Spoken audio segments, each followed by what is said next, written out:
Fakti do me thënë që ti ke një gender pay gap, apo që është ndeku gjinori pagave. Burrat paguhen më shumë se sa gratë, me evidenca, me statistika në të gjithë botën.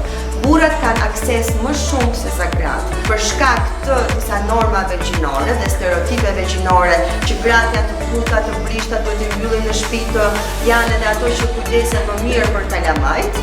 Gratë izolohen dhe gratë mbartin këtë lloj peshe në hapësirën private. Duke qenë roli i shtëpiakes, roli primar i burrave, kjo ju pamundëson që ato të jenë të barabarta në tregun e punës.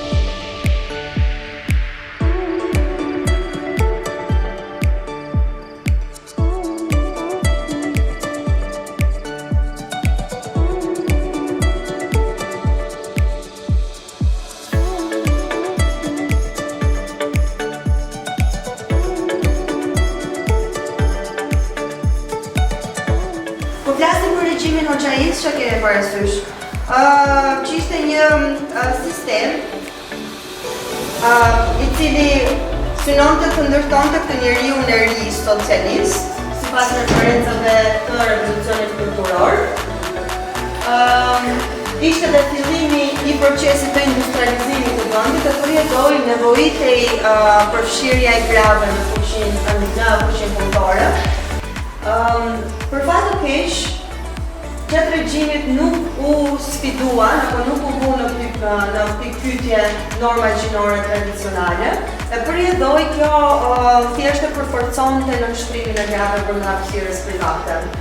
Prap nuk flasim dot për feminizëm, për vitet 90-2000, por mund të flasim për një lloj narrative të drejtave të grave, që është shumë e rëndësishme. Qershatat e para të grave u themeluan në vitet 90 me rrëdhjen e regjimit. Ato ishin një qeveritare fitim pruse dhe po ndërtonin, si më thënë, shënjonin bazat e shoqërisë civile.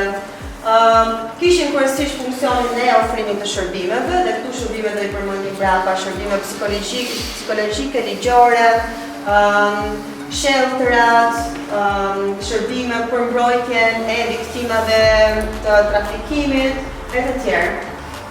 Dhe më së fundi do ju flas për atë që unë e quaj si feminizmi ndërthurës, sepse mendoj që feminizmi i dekadës së fundit, si këtyre lëvizjet e fundit të vajzave dhe grave në Shqipëri, ka marrë trajtat e një feminizmi që është më gjithëpërfshirës, një feminizmi që është më përbashkues, që shef edhe ndërton ura komunikimi midis organizatave rome, midis organizatave të grave, midis punëtorëve, midis organizatave LGBT, për të thënë që edhe çfarë ne jemi të gjithë të shtypur dhe është mirë që ta ndërtojmë bashkarisht në kritikën që kemi ndaj shtetit